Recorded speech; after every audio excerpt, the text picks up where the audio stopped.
Thank you. Thank you very much for your introduction, Pietro, and also Giorgio for your very insightful presentation. Especially for me as a lawyer, it's so interesting to see how the perception of the consumer actually evolves, and if food legislation fit with it or not.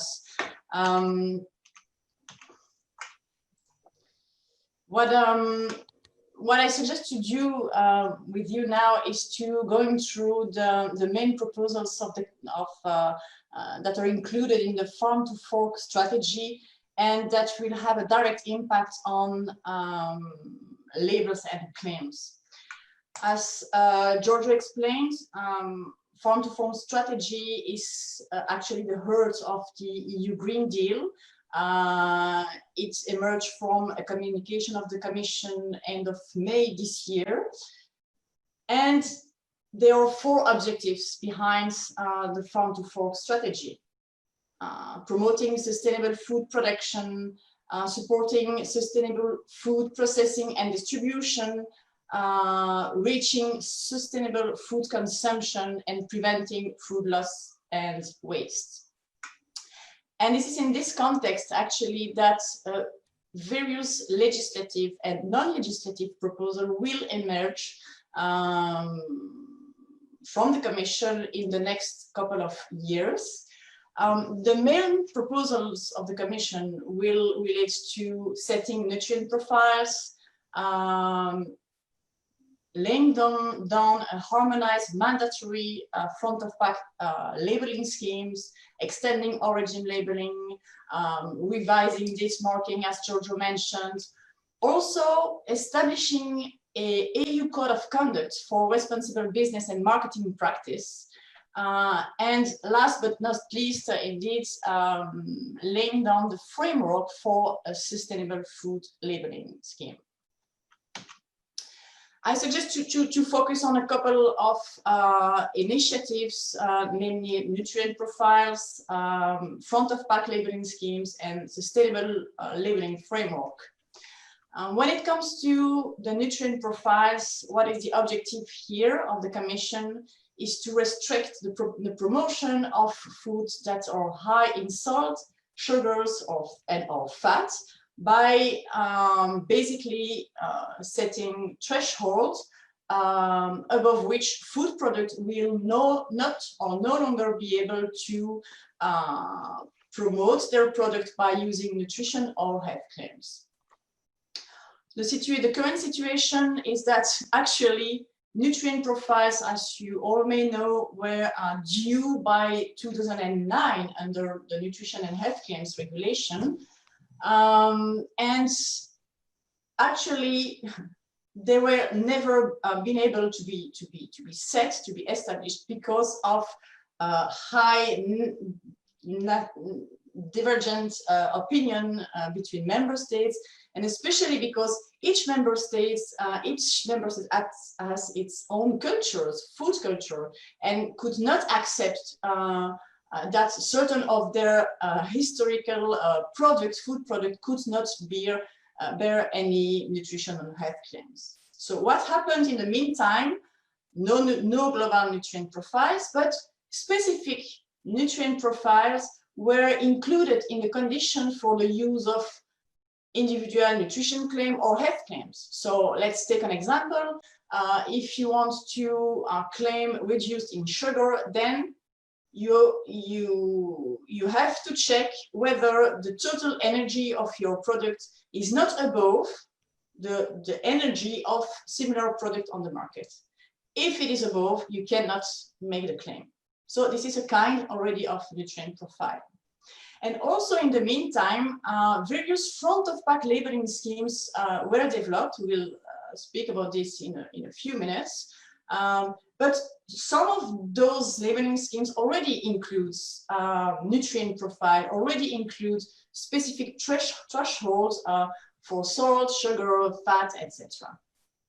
Nevertheless, in May 2020, the Commission issued a report in the context of the fitness check of nutrition and health claims, and states that nutrient profiles are actually still relevant. So this is one of the reasons that setting nutrient profiles is included in the farm to fork strategy.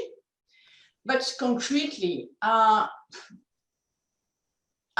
do not see real reason why we will reach an agreement now on nutrient profile while it was totally aborted back in 2009. Concretely, national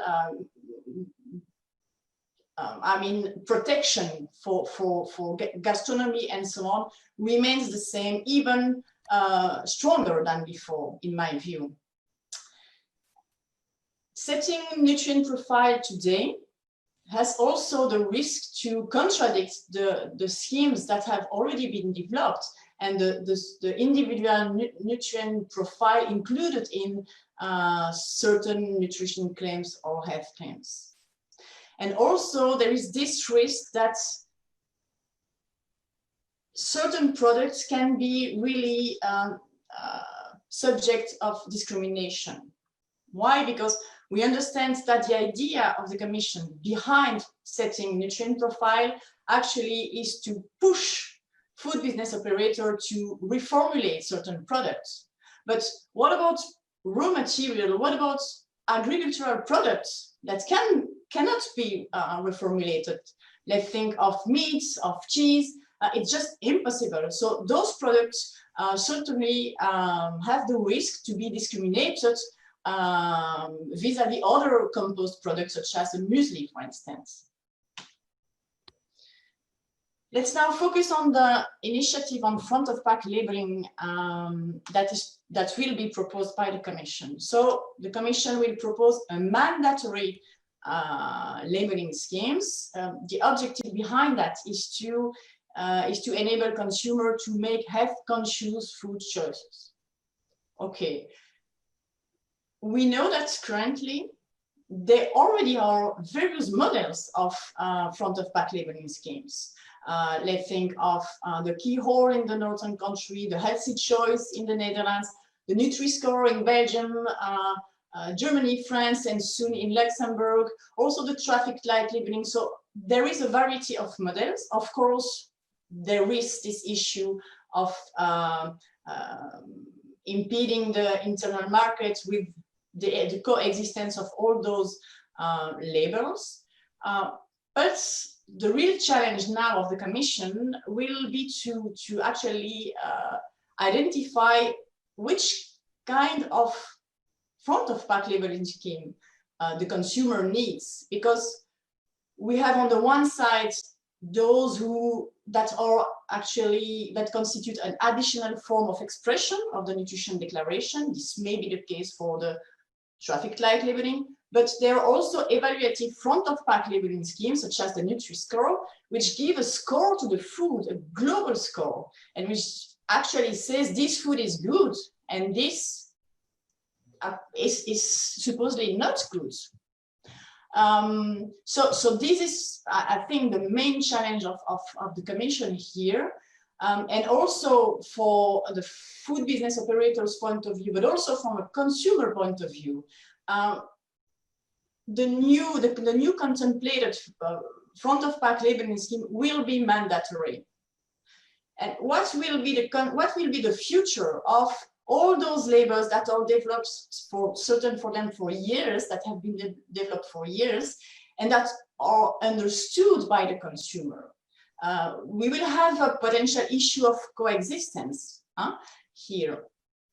Also, we may have a possible contradiction between front-of-pack labeling schemes and nutrient profiles, because some front-of-pack labeling schemes may constitute a nutrition claim. The Nutri-Score, score A and B, are considered as being nutrition claims. So what if the criteria that are taken into account for the Nutri-Score actually contradicts the one of the nutrient profiles?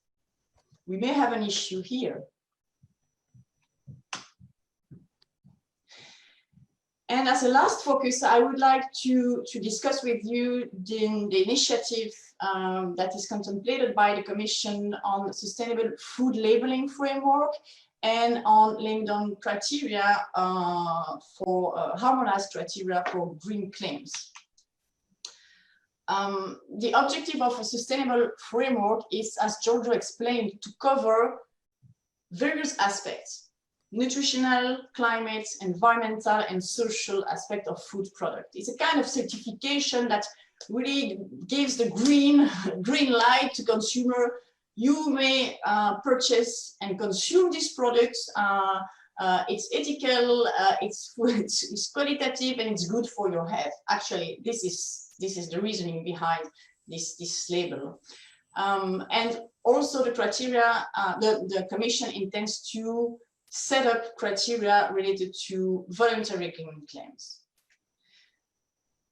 When we think of the current situation, we think there is no legal condition. This is something that will be totally new for EU food business operators, because so far, when it comes to voluntary labeling, they are, and the stakeholders are referring to private initiatives regarding sustainability. There are collective trademarks, such as the RSPO for palm oil, the Fair Trade, Rainforest Alliance, and so on and so on. Also, with respect to green claims, there are no legal conditions in relation thereto, but there are guidelines of the European Commission that are given in the context of unfair business to consumer commercial practices. It's a kind of question of common sense.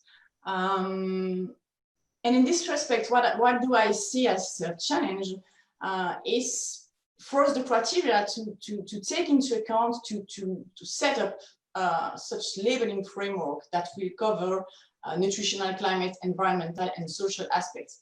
In my view, this is like having the challenge of the nutrient profile, but duplicated to climate, environmental, and social, because just let's think of an environmental claim. You do not have to, you have to take into account the land use, but also the water aspects, pesticide aspects. So there are so many criteria to take into account that even if they are laid on paper, today it's nearly impossible for a private business to ensure that it will meet the criteria to make the claim. And also having European criteria may potentially contradict with the existing international labels and certification, and may have an impact on also international trade or the specific certification of food business operators. And so what should we aim for? I just a few thoughts, and the objective is, of course, to open a discussion with you. Of course, I welcome the objective behind the strategy. It has fair objective, but in my view, attention should be paid to 3 main points. First, the fact that we already have a very complex regulatory framework when it comes to labels and claim and promoting food products and so on. So this is something that we have to take into account. And in this context, attention should be paid to having a holistic approach. So the Commission should really contemplate adopting legislative acts,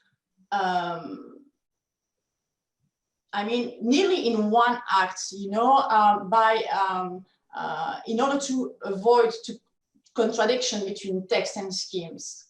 And also the international context is not a small issue, because a lot of commodities such as cocoa, coffee, and so on actually come from third countries, and the EU rules may have an impact on the production rules of all those small farmers and producers.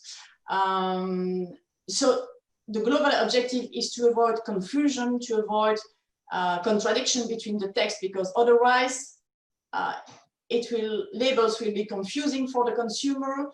a food business operator will be subject to legal uncertainty. And then also risk of interpretation will lead to national interpretation, which will lead to various interpretation among member states, which is of course not the objective of the farm to fork strategy. Thank you for your attention, and Pietro.